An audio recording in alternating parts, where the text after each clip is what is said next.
შებზე მედლის მოგება უდიდეს წარმატება და დღესაც მინდა ძალიან დიდი წარმატებები უსურვო მას და ყველა ჩვენ პარალიმპიელს, რომელიც შემდეგ დღეებში გამოდის თამაშებზე.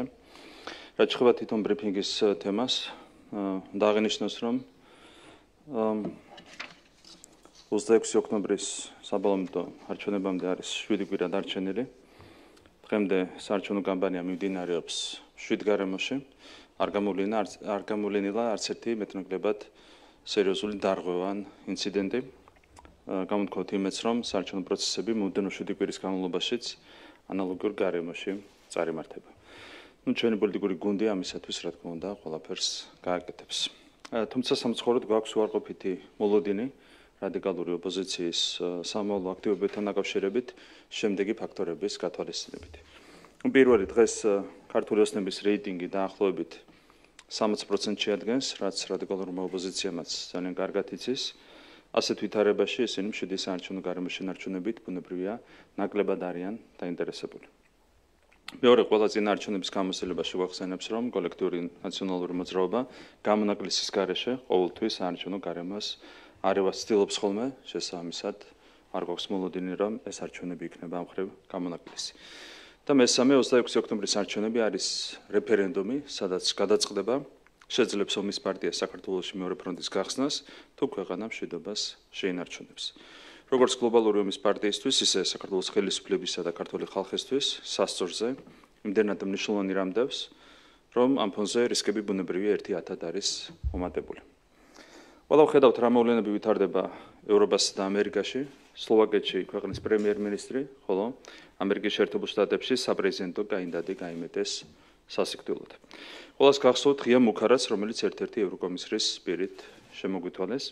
გარდა ამისა, როგორც მოგეხსენებათ, სახელმწიფო უსაფრთხოების სამსახურში წარიმართება გამოძიება ბატონ ბიძინაიაშვილზე თავდასხმის მომზადების საქმეზე. ამ ყველაფრის გათვალისწინებით ჩვენი პოლიტიკური გუნდი იღებს განსაკუთრებულ ზომებს პარტიის საპატიო თავმჯდომარის უსაფრთხოების უზრუნველსაყოფად, რომელიც საქართველოში მშვიდობის უმთავრესი გარანტია. სწორედ ამიტომ ბატონი ბიძინაიაშვილი არ გადაადგილდება ვერტფრენით, საარჩევნო შეკრებებზე უზრუნველყოფილია მისი უსაფრთხოების დაცვა შუშის ბარიერით, რაც რადიკალური ოპოზიციის განსაკუთრებული გულისწუხილის მიზეზია და ამ შემდეგ. უნდა აღინიშნოს, რომ პარტიის საპატიო თავმჯდომარის გარდა თავდასხმის რისკის ქვეშ არიან რადიკალური ოპოზიციის ლიდერები, განსაკუთრებით ის პოლიტიკოსები, რომლებზეც თავდასხმაც კოლექტიური ნაციონალური მოძრაობისა და მისი მფარველების მხრიდან საარჩევნო პროცესისა და ხელისუფლების დისკრედიტაციისთვის ყველაზე ეფექტიანად შეიძლება იქნას გამოყენებული. ვაფრთხილებთ ყველას, რომ ნებისმიერი ამგვარი მცდელობა კანონის მთელი სიმკაცრით დაისჯება. ასევე გვაქვს ინფორმაცია, რომ რადიკალურ ოპოზიციაში აქტიურად მსჯელობენ იმგვარი სცენარის ხელოვნურად განვითარებაზე, რომელსაც საზოგადოების მხელვარება შეიძლება მოხვდეს.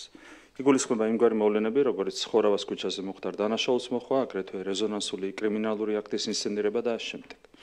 ამ შემთხვევაშიც ყველას კაცრად ვაფრთხილებთ, რომ საქართველოში არეულობის ხელოვნურად შემოტანის ნებისმიერი მცდელობა უმკაცრესად დაისჯება. დასასრულს აღშკარაა, რომ რადიკალურ ოპოზიციას არჩევნების მოგების არავითარი იმედი არ აქვს და არჩევნების შემდეგ ვითარების ასარევად ემზადება. მათ ლექსიკონიდან ამოღებული აქვთ სიტყვები ქართულმა ოცნებამ არჩევნები თუ მოიგო და მუდმივად საუბრობენ სიტყვებით ქართულმა ოცნებამ არჩევნები თუ გააღალბა. სრულიად ცხადია, რომ ისინი მორიგჯერზე არ აღიარებენ არჩევნების შედეგებს, შეესწებიან სახელმწიფო ინსტიტუტებზე შეტევას, თავდასხმას და ქვეყნის არევას, რასაც მათი გათვლით ხალხის ნების წინააღმდეგ ხელისუფლების შეცვლა და რადიკალური ოპოზიციის მიერ მეორე ფრონტის გახსნის დავალების შესრულება უნდა მოხდეს. ამ შემთხვევაშიც კაფეოდ ვაცხადებთ, რომ არჩევნებამდე თუ არჩევნების შემდეგ საქართველოში ვითარების არევის ნებისმიერი მცდელობა კანონის მთელი სიმკაცრით დაისჯება. რადიკალებს და მათ მფარველებს მინდა შევახსენო, რომ დღეს სახელმწიფო და საქართველოს სამართალდამცავი სტრუქტურები დგანან უწოდების სიმაღლეზე.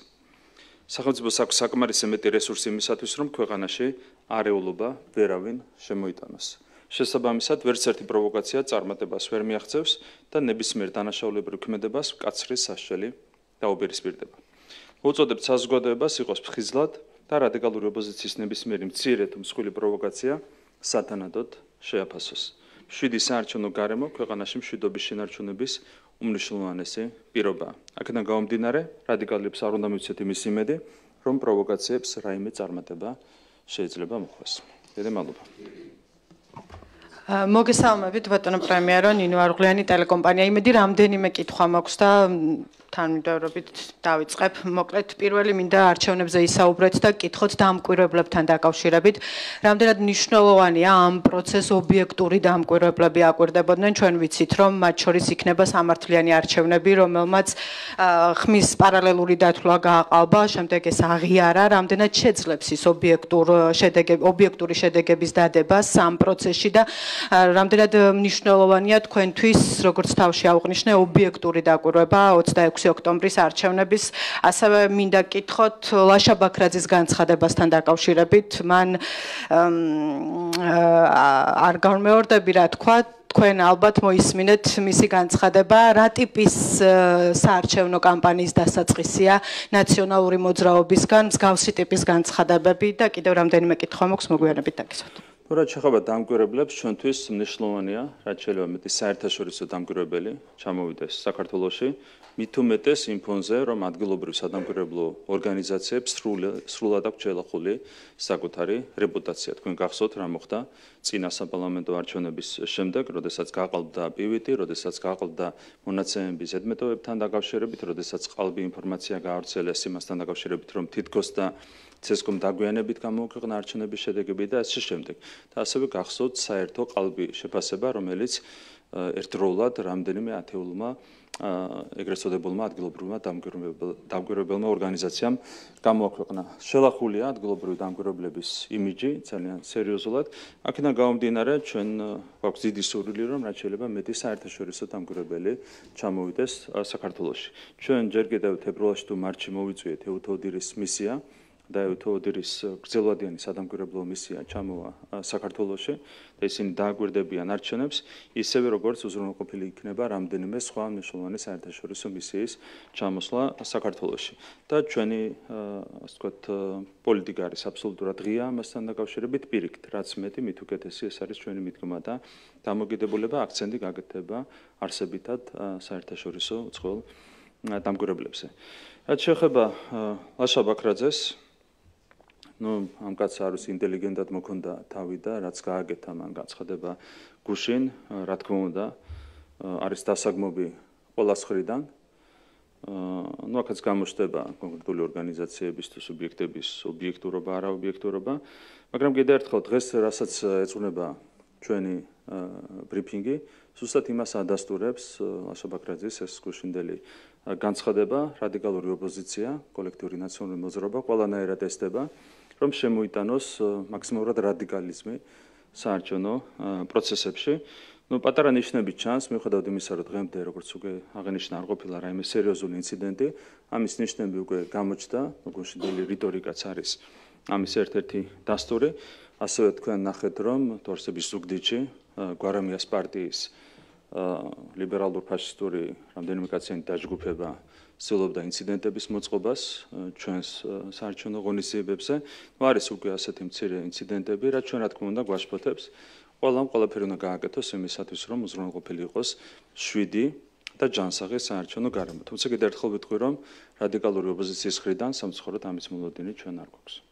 ბატონ პრემიერ-მინისტრო, ასევე მინდა კითხოთ, გიორგი მარგველაშვილი ლელოს შეუერთდა, რა ტიპის გაერთიანებაა და რა შანსებს აძლევს ეს პარტია ლელოს საარჩევნოდ და ასევე რუსლან აბაშიძის გადადგომაზე მინდა კითხოთ, როგორ შეაფასებთ მის გადაწყვეტილებას აფხაზეთის ავტონომიური რესპუბლიკის არ ვიცი, ხაზარაძე არის ნულოვანი რეპუტაციის მქონე პოლიტიკოსების მაგნიტი, ასე ვიტყოდი.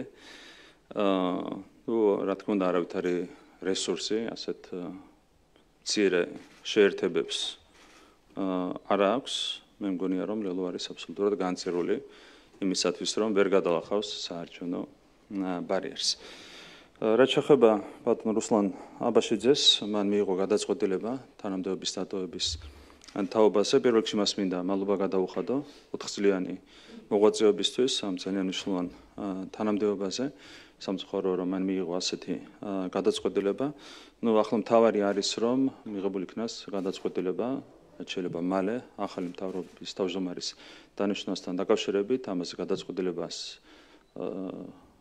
იღებს უმაღლესი საბჭო არსებითად საქართველოს მთავრობასთან შეთანხმებით და ჩვენ მზად ვართ, რა თქმა უნდა, კონსულტაციებისთვის. კიდევ ერთხელ ვიტყვი, რომ სასურველია, რაც შეიძლება მალე შედგეს შეთანხმება და დაინიშნოს აფხაზეთის ავტონომიური რესპუბლიკის მთავრობის თავმჯდომარე. კიდევ ერთხელ რაც შეეხება ბატონ რუსლან აბაშიძეს, კარგი იქნება რომ თუ ის დარჩება სახელმწიფო სამსახურში, მასთან გვექნება მასთან დაკავშირებით კონსულტაციები. თუ აპირებთ ამის შეთავაზება. კონსულტაციები ვფიქრობ რომ გვექნება. გამარჯობა, რუსთავიორი ლელა ჯავახიშვილი. LGBT პროპაგანდის შესახებ კანონპროექტის განხილვა გრძელდება, ოპოზიცია ფაქტობრივად არ მონაწილეობს. ეს საკითხი თქვენთვის არის პრიორიტეტული, ვინაიდან აცხადებთ, რომ საკონსტიტუციო უმრავლესობაც გჭირდებათ, მათ შორის იმისთვის, რომ საკონსტიტუციო ცვლილებები მიიღოთ ამ მიმართულებით. კიდევ ერთხელ რომ განმარტოთ, რა გამოწვევები დგას ქვეყანაში და რატომ არის თქვენთვის ასეთი მნიშვნელოვანი ეს საკითხი? გამოწვევები არის ძალიან სერიოზული, თქვენ ხედავთ, რამდენად სწრაფი ტემპით აფართოებს საკუთარ არეალს LGBT პროპაგანდა მთელი მსოფლიოს მასშტაბით. ადრე ამტკიცებდნენ, რომ ამ პროპაგანდას ვერ ექნებოდა ვერავითარი გავლენა ადამიანების ქცევაზე, ცხოვრების წესზე, თუმცა სტატისტიკა სხვა რამეზე მეტყველებს, რეალურად პროპაგანდის გავრცელების შემდეგ და კვალდაკვალ 20%-ს გადააჭარბა LGBT პირების რაოდენობა შესაბამის ქვეყნებში. რა თქმა უნდა, ჩვენი საქმე და არავის საქმე არ არის ვინმეს პირადი ცხოვრება და ბუნებრივი ადამიანის უფლებები უნდა იყოს თავიდან ბოლომდე დაცული, უმკაცრესად უნდა იყოს დაცული, მაგრამ რაც შეეხება პროპაგანდას, ჩვენ ვფიქრობ, რომ ამ პროპაგანდის უკან დგას ძალიან მანკიერი პოლიტიკური მიზნები. შესაბამისად, ჩვენ არ უნდა დავუშვათ ამ პროპაგანდის გავრცელება ჩვენს ქვეყანაში. ჩვენ უნდა მოუფრთხილდეთ ჩვენს საზოგადოებას, უნდა მოუფრთხილდეთ ჩვენს დემოგრაფიას და აქედან გამომდინარე, ვფიქრობ, რომ ამ საკანონმდებლო ცვლილებების განხორციელება არის უბრალოდ აუცილებელი საკონსტიტუციო დონეზეც. გამარჯობა, რუსუდან დუმბაძე, TV პირველი. რამდენიმე კითხვა მაქვს და ცალ-ცალკე დაგისვამთ. ერთი ეს შეეხება ბრიფინგზე გაჟღერებულ ინფორმაციას. თქვენ საუბრობთ იმის შესახებ, რომ რადიკალური ოპოზიციის ლიდერებიც არიან ასევე რისკის ქვეშ. იმისთვის, რომ საარჩევნო პროცესის დისკრედიტაცია მოახდინონ. უბრალოდ მაინტერესებს რა ინფორმაციას ეყრდნობით და როგორ გაიგოს ეს მაყურებელმა, ანუ ოპოზიციაში რაღაც იგეგმება კრიმინალური ინციდენტი ოპოზიციონერი ლიდერების წინააღმდეგ, რომ თავად განახორციელონ იმისთვის, რომ არეულობა გამოიწვიონ, ანუ რაზე დაყრდნობით ამბობთ, ვინ გაწვდით ამ ინფორმაციას? ასეთ თემებზე არის მუდმივად საუბარი ოპოზიციური პარტიების შიგნით. ასევე ჩვენ გვაქვს წარსული გამოცდილება, თქვენ გახსოვთ რა მოხდა გივით არგამაძესთან დაკავშირებით, ხო, როდესაც უშუალოდ არჩევნების წინ მოაწყვეს აფეთქება და ბედზე გადარჩა მაშინ გივით არგამაძე. წინააღმდეგ შემთხვევაში, რა თქმა უნდა, ასეთი აქტი უარყოფითად აისახებოდა არჩევნების მიმდინარეობაზე. გამოცდილებაც არსებობს, ასეთი საუბრები არის ოპოზიციური პარტიების შიგნით, რაზეც ჩვენ მრავლად მოგდის ინფორმაცია, როდესაც ოპოზიცია არის დასუსტებული, რა თქმა უნდა, იქ ძალიან მარტივად საცერებით გამოდის გარეთ ინფორმაცია. შესაბამისად, ჩვენ მუდმივ რეჟიმში ვიღებთ ინფორმაციას ოპოზიციური პარტიებიდან და გვაქვს კონკრეტული ინფორმაცია იმასთან დაკავშირებით, რომ ასეთ თემებზე იქ მუდმივად მიდის საუბარი. სხვადასხვა პარტიაში თან, არა მარტო დავუშვათ ნაცმოძრაობაში, სხვადასხვა ოპოზიციურ პოლიტიკურ პარტიაში გამუდმებით მიდის საუბარი შეასრულო პროვოკაციებზე და ასეთი ტიპის ინციდენტებზე. მიზეზი მარტივია, ნახეთ, ანუ მათი ჯამური, მთელი კოლექტიური ნაცმოძრაობის ჯამური რეიტინგი დღეს არის დაახლოებით 25%.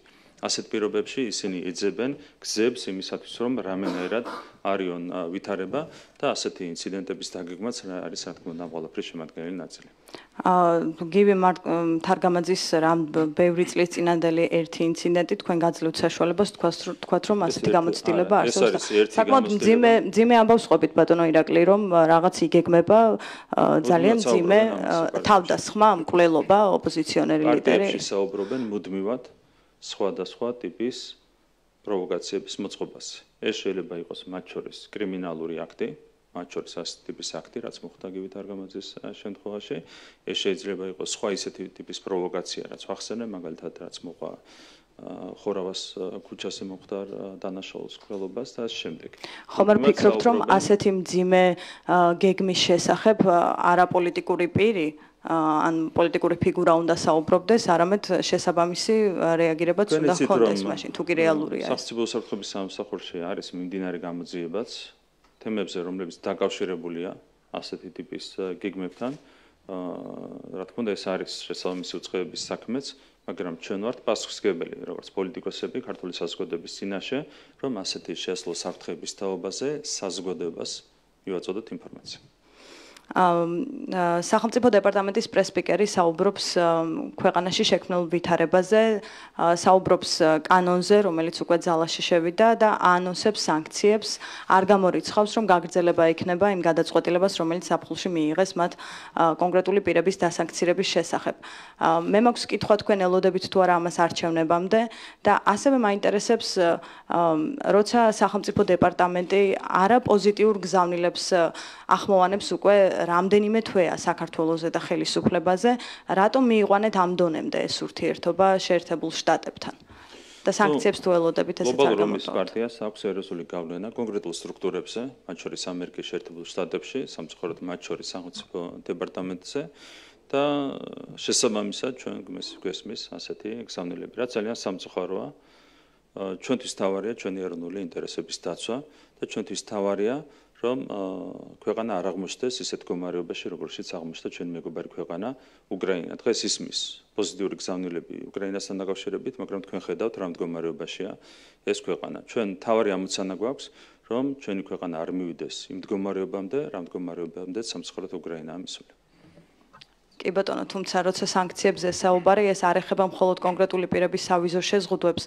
საუბარი შეიძლება იყოს ფინანსური მიმართულებით, მაგრამ მთავარი დარტყმა, რასაც იღებს ქვეყანა, არის ის თანხა, ფინანსური დახმარება, რომელიც შეჩერებულია. მილერიც ახსენებს 95 მილიონს. ეს 95 მილიონი გლობალური ომის პარტიამ შეგვიწყვიტა? რეალურად ასეა. რაც შეეხება 95 მილიონს, სახელმწიფო დეპარტამენტმა მიიღო გადაწყვეტილება. 95 მილიონს რაც შეეხება, ჩვენ ვერ მივაგენით ამ თანხის შინაარს. ვერ მივაგენით უბრალოდ. დანარჩენი არ შეიძლება თავად განმარტონ ეს ყველაფერი, მოიკითხეთ და არ ვიცით. ვიცით. ვერ მივაგენით. ამერიკაში ჩვენმა ელჩმა მოიკითხა სახელმწიფო დეპარტამენტში და არ ვიცით. ჩვენ ამას ვერ მივაგენით. სახელმწიფო დეპარტამენტმა მიიღო გადაწყვეტილება და ეს ნიშნავს, რომ გლობალური ომის პარტიამ მიიღო გადაწყვეტილება? ერთხელ გავიმერებ სამწუხაროდ ოფიციალურ სტრუქტურებზე გლობალური ომის პარტიას აქვს სერიოზული გავლენა, რაც არის ძალიან სამწუხარო და ძალიან შემაშფოთებელი. ჩვენ ვართ დარწმუნებული, რომ ეს გავლენები შესუსტდება აუცილებლად მომავალი წლიდან. და ერთი კითხვა მინდა ასევე ამ კვირის განმავლობაში იყო აქტუალური. ქვეყანაში იყვნენ ჩამოსულები ევროპელი და ამერიკელი პარტნიორები, მათ უმასპინძლა სალომე ზურაბიშვილმა და საქართველოს პრეზიდენტი მათ უყვება თუ რა ხდება ბოლო თვეებია ქვეყანაში. ქართული ოცნება შეადარა კოშმარს და ის განცხადებები თუ დაპირებები, რომელიც გახმოვანდა თქვენი და თქვენი პარტიის ლიდერის მხრიდან, წარმოაჩინა როგორც ომი საკუთარი ხალხის წინააღმდეგ. პრეზიდენტის ნათქვამი არ არის რიგითი პოლიტიკოსის ნათქვამი, ეს ალბათ გესმით და მას განსაკუთრებული ფასი აქვს ალბათ, როცა ის ამბობს პარტნიორებისთვის, ეს უფრო ბევრს ნიშნავს, ვიდრე რიგითი ოპოზიციონერი ლიდერი ეტყოდა მათ. როგორ შეაფასებთ? სალომე ზურაბიშვილი არის ნაცმოძრაობის მარიონეტი, რასაც ჩაძახებენ, იმას ამოძახებს, აქედან გამომდინარე, რა თქმა უნდა, ყველამ კარგად იცის ეს ყველაფერი, მათ შორის იმოწყვილებმაც იციან ვისი აგენტია სალომე ზურაბიშვილი, აქედან გამომდინარე, რა თქმა უნდა, სალომე ზურაბიშვილის ნათქვამს საერთოდ არავითარი ფასი არ აქვს, არც ოპოზიციისთვის, არც უცხოელებისთვის და მით უმეტეს არც ქართველი ხალხისთვის. ხო, ეს არის ჩვეულებრივი ნაცმოძრაობის პრეზიდენტი, ნაცმოძრაობის მარიონეტი, შესაბამისად, მის ყველა განცხადებას აქვს აბსოლუტურად ნულოვანი ფასი. რაც შეეხება სიტყვა კოშმარს, მას სიტყვა გაექცა რეალურად, არ შეიძლება ერთი აგენტი საუბრობდეს ზუსტად იგივე სიტყვებით, როგორც საუბრობენ სხვა აგენტები. ეს კოშმარი არის აგენტების ტერმინი, უცხოელი აგენტების ტერმინი და სწორედ აგენტები იყენებენ ამ ტერმინს ქართული ოცნების მიმართ. მე არ ურჩევდი სალომე ზურაბიშვილს, რომ მომავალში ზუსტად იმ იდენტური ტერმინებით ისაუბროს, როგორც სხვა აგენტები საუბრობენ. ამით ის შიფრავს, რა თქმა უნდა, დამატებით საკუთარ როლს. მაგალითად თქვენ იცით ვინ იყენებს ამ ტერმინებს, ხო, კონკრეტული უცხოელები, თავადაც აგენტები იყენებდნენ ხშირად ამ ტერმინს, კოშმარს და ახლა გაიმეორა იგივე სალომე ზურაბიშვილი. არ მახსენდება თუ გამახსენებდით გამიხარდებოდა. არაერთხელ ითქვა ეს ტერმინი. თქვენ მოიგითხათ, ეს არ არის ჩემი საქმე, რომ თქვენ რაღაცები შეგახსენებთ. საქართველოს პრეზიდენტის როლს თუ მნიშვნელობას შესაძლოა თქვენ აკნინებდეთ, იმიტომ რომ პოლიტიკური დაპირისპირება გაქვთ. ნახეთ, მან მაგრამ ის პრეზიდენტია, წარმოადგენს კონსტიტუციურ ორგანოს უცხოელებისთვის. არ არის სალომე ზურაბიშვილი საქართველოს პრეზიდენტი, მან თავადვე აღიარა საკონსტიტუციო სასამართლოს ლეგიტიმაცია, როცა მას მიმართა სარჩელით და ეს არის ის საკონსტიტუციო სასამართლო, რომელმაც დაადგინა, რომ სალომე ზურაბიშვილი არის არალეგიტიმური პრეზიდენტი, ის არის კონსტიტუციის დამრღვევი პრეზიდენტი. ერთადერთი რის ხარჯზეც სალომე ზურაბიშვილი ფორმალურად ინარჩუნებს პრეზიდენტის თანამდებობას, არის ნაცმოძრაობის მხარდაჭერა, ნაცმოძრაობის ხმების ხარჯზე დარჩა ის პრეზიდენტის თანამდებობაზე. შესაბამისად, მას შემდეგ სალომე ზურაბიშვილი არის არა საქართველოს პრეზიდენტი, არამედ ნაცმოძრაობის პრეზიდენტი და ნაცმოძრაობის ერთი რიგითი მარიონეტი. ფაქტია, რომ მასთან მიდიან და usmenen. არ არის საინტერესო ერთი აგენტი მეორეს ხვდება, ეს არ არის საინტერესო. ანუ აგენტები არიან ისინი, ვინც ჩამოვიდნენ? არსებითად, რაც ხდება, ეს არის კოორდინირებული მოქმედება საქართველოს ეროვნული ინტერესების წინააღმდეგ და არსებითად ამაში არიან ჩართული სწორედ აგენტები. და კიდევ ერთი კითხვა მაქვს და მე დავასრულებ. უბრალოდ სანქციებზე შემახსენეს, რომ არ მიპასუხეთ ბოლომდე, რაც კითხეთ, არჩევნებამდე ელოდებით თუ არა სანქციებს. არჩევნებამდე იქნება, არჩევნების შემდეგ იქნება. ამას არ აქვს არავითარი მნიშვნელობა ჩვენთვის. ეს არის არასერიოზული. მით უმეტეს თქვენ იცით, რომ ამ ქვეყანაში მშვიდობის მთავარი გარანტი არის ბიძინა ივანიშვილი და მის მიმართ უკვე მოქმედებს de facto სანქციები, ხო? როგორც კი დაიწყო ომი უკრაინაში, მას გაუყინეს თანხები, რის გამო, რომ არ დაუწესეთ რუსეთს სანქციები, ამით არ დავაქციეთ ჩვენი ქვეყნის ეკონომიკა, არ გავაგზავნეთ უკრაინაში მებრძოლი მოხალისეები, ამას რატო ითხოვდნენ? იმიტომ რომ ქვეყანაში გახსნილიყო მეორე ფრონტი. ეს ყველაფერი არ გაკეთდა და მახსოვს უცხოელები ამბობდნენ, რომ ბიძინა ივანიშვილი კი არ არის დასანქცირებული, მას გონია რომ არის დასანქცირებული. მაგრამ მას ფაქტია, რომ გაუყინეს 2 მილიარდი დოლარი მას შემდეგ ორ კვირაში მას შემდეგ რაც დაიწყო უკრაინაში ომი. რის გამო, რომ არ დავაწესეთ სანქციები ხელისუფლებამ და მეორე არ გავაგზავნეთ ოფიციალური თანხმობით, თავრობის ოფიციალური თანხმობით მებრძოლი მოხალისეები უკრაინაში. ეს არის რეალური ვითარება. დანარჩენზე საზოგადოება გამოიტანს რა თქმა უნდა საკუთარ დასკვნებს. ამ მრჩევლის მოსყიდვა პარტიასა და სახელმწიფო შორის წაშლილი ზღვარი, პოლარიზებული გარემო და მმართველი პარტიის ანტიდასავლური რიტორიკა წინასაარჩევნო გარემო შეაფასა სამართლიანმა არჩევნებმა და ანგარიშს აქვეყნებს, ასევე მიმოხილულია გადამწყვეტი არჩევნების წინ არსებული პოლიტიკური ვითარება და ამ ორგანიზაციაში ამბობენ, რომ სახელმწიფო გუნდმა მასშტაბური სახელმწიფო პროექტების ინიცირება დაიწყო, რაც ადმინისტრაციული რესურსის საარჩევნოდ გამოყენების ნიშნებს შეიცავს. რა იქნება თქვენი პასუხი ამ ანგარიშზე? აქედან რომელია სერიოზული? აბა ერთ-ერთი მაინც დაასაბუთეთ, რომელია სერიოზული. სავარაუდოდ მონიტორინგის შედეგად ეს საჰაერზე ნათქვამი სიტყვები არ იქნებოდა ამ მრჩევლის მოსყიდვაზე. იმითი გააყალბა ამ ორგანიზაციამ რაზეა საუბარი. ეხლა თქვენ დაასაბუთეთ ერთი მაინც აქედან თუ არა სერიოზული. სამარცხვინოა ეს ყველაფერი. პარტიასა და სახელმწიფო შორის წაშლილ ზღვარზე სხვათა შორის მხოლოდ ის ფედი არ საუბრობს, თითქმის ყველა არჩევნების დროს საერთაშორისო სადამკვირვებლო ორგანიზაციებიც ამბობდნენ. არჩევნები არის დაწყებული. აბა სად არის წაშლილი ზღვარი, რით საბუთდება წაშლილი ზღვარი პარტიასა და სახელმწიფო შორის? ხო დაიწყო არჩევნები. თქვენ მთავრობის მეთაური ხართ და პარტიულ ბრიფინგებს მართავთ. ეს ახლა ნორმალური პასუხია? არა, შესაძლოა ეს ერთ-ერთი იყოს. ყველა დემოკრატიულ ქვეყანაში ეს ასე ხდება. ჩვეულებრივი მოვლენა, მე მაქვს პოლიტიკური თანამდებობა, მაქვს სახელმწიფო თანამდებობაც, ეს არის ჩვეულებრივი ამბავი, არავითარი წაშლილი ზღვარი ეს არ არის. და რაც შეეხება ანტიდასავლურ რიტორიკას. ნახეთ, არგუმენტი არ გაქვთ. რაც შეეხება ანტიდასავლურ რიტორიკას, არავითარი ანტიდასავლური რიტორიკა სინამდვილეში არ არსებობს. ჩვენ თავს ვიცავთ უსამართლო თავდასხმებისგან. როცა გამოდიან და გვემუქრებიან მაგალითად სანქციებით. რის გამო თან სანქციები არ დავაწესეთ, მებრძოლი მოხალისეები არ გავგზავნეთ, მეთქი ხო სალაპარაკო არაფერი აქვთ. და ამ დროს გემუქრებიან შენ სანქციებით. აქ არ უნდა დაიცვა თავი, რა შუაში აქვს ანტიდასავლური რიტორიკა. არაფერ შუაში არ არის. რუსული კანონი ბატონო ირაკლი. რუსული კანონი არის სრუბენტელობა, რაც არაერთხელ გითხარით. ეს კანონი არის ქართული, ეს კანონი თვალისწინებს ერთ-ერთ რამეს, ეს არის გამჭრელობა და ისიც მინიმალური სტანდარტით, წელიწადში ერთხელ დეკლარაციები უნდა იყოს წარდგენილი, 450-ზე მეტმა ორგანიზაციამ შეიტანა განაცხადი, ესეც არის კიდევ ერთი დასტური იმისა, რომ განცხადები რუსულ კანონთან დაკავშირებით იყოს სრული სრუბენტელობა, აბსოლუტური სრუბენტელობა, რაც სირცხვილია.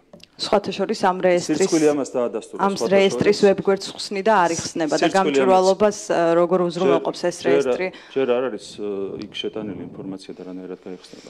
რაც შეეხება ამ კანონს, თვითონ მთავარმა ორგანიზატორმა აქციების სირცხვილია, დაამტკიცა რომ ერთი რო სირცხვილია თავად და მეორე დაადასტურა თვითონ სირცხვილიამ დაადასტურა რომ არავითარი რუსული კანონი ეს არ არის და დაადასტურა რომ არ სტიგმატიზაციას არ იწევს და არც რაიმე შეზღუდებს არ უწესებს ორგანიზაციებს. თვითონ მთავარმა ორგანიზატორმა წარმოიდგინეთ რამხელა სიყალბეში აცხოვრებს ეს ქვეყანა 2 თვის განმავლობაში. მთავარმა ორგანიზატორმა სირცხვილიამ დაადასტურა რომ არ სტიგმატიზაციას არ იწევს ეს კანონი და არ შეზღუდებს არ აწესებს ორგანიზაციებისთვის და ეს სამარცხვინო ორგანიზაცია რომელსაც ქვია სირცხვილია 3 თვე უმტკიცებდა საზოგადოებას, ახალგაზრდებსა, ძველგაზრდებს, რომ ეს კანონი იყო რუსული. აი ამ ხელა სიყალბეში აცხოვრეს 3 თვე ეს ქვეყანა. სულ ბოლო კითხვა მაქვს, მაპატიეთ, მადლობა.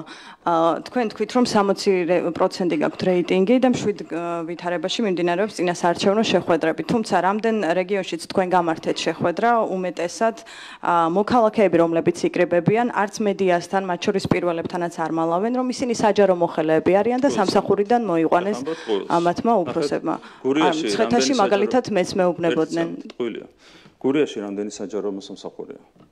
არ ვიცი, თქვენ გითხარით, არ ვიცი. მე გეტყვით, იმაზე დაახლოებით 10 ჯერ ნაკლები, ვიდრე იყო მისული ღონისძიებას. სულ ყველა რომ მიგვეყვანა, ყველა საჯარო მოსამსახურე.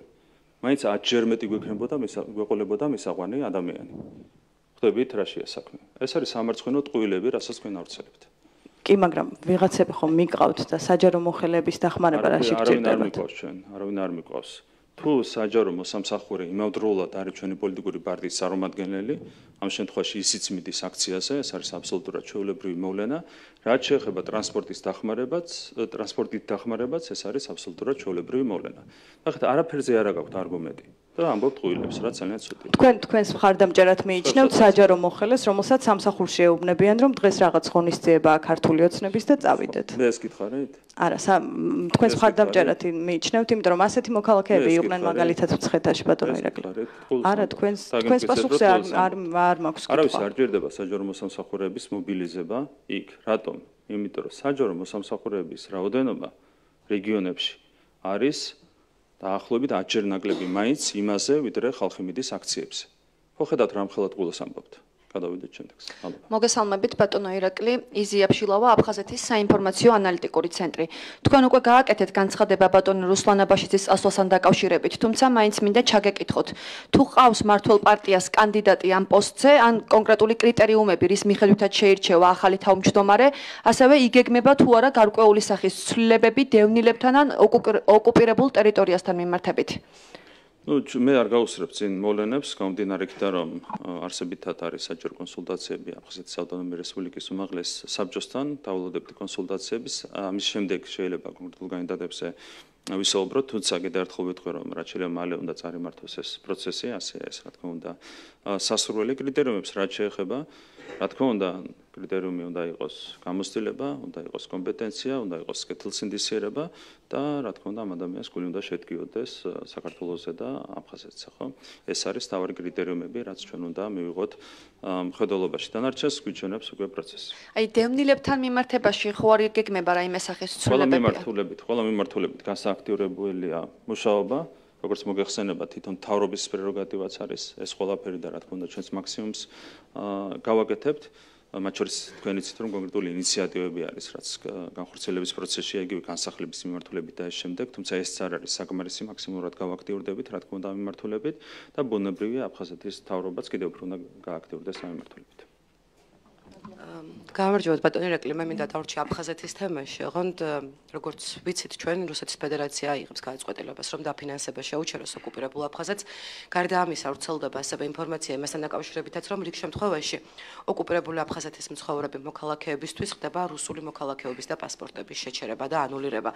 ზოგადად რა მოლოდინები გაქვთ თქვენ, რას უკავშირებთ ამ გადაწყვეტილებებს, თუ განსაკუთრებით გავითვალისწინებთ იმას, რომ ბოლო წლების განმავლობაში პარტიის საპატიო თავმჯდომარე, ასევე თქვენს და პარტიის ყველა ლიდერიც, ასე ვთქვათ, ძალიან აქცენტირებულად საუბრობთ იმაზე, რომ საქართველოს ერთ-ერთი მთავარი ამოცანა არის ტერიტორიული მთლიანობის აღდგენა. ინფორმაცია თავისთავად ძალიან საინტერესოა. გამომდინარე იქიდან, რომ საკითხი არის გრძნობიარე, მე ამის იქით კომენტარს არ გავაკეთებ, კიდევ ერთხელ ვიტყვი, რომ საინტერესოა ეს პროცესები, რაც ჩვენ ვხილეთ. ერთი კითხვა თუ კონკრეტულად დაასრულეს თქვენ ისაუბრეთ ბატონ პრემიერო LGBT პროპაგანდასთან დაკავშირებით, უბრალოდ მე დავაზუსტებ. თქვენ ამბობთ, რომ არა მხოლოდ საქართველოში, არამედ მსოფლიოშია ეს გამოწვევა. რატომ ვერ ხედავს ამ გამოწვევას ვერ ხედავენ თქვენი ოპონენტები, რომლებიც დარბაშიც კი არ შედიან და საარჩევნო პროპაგანდაში გადანაშაულებენ ამ პროცესში?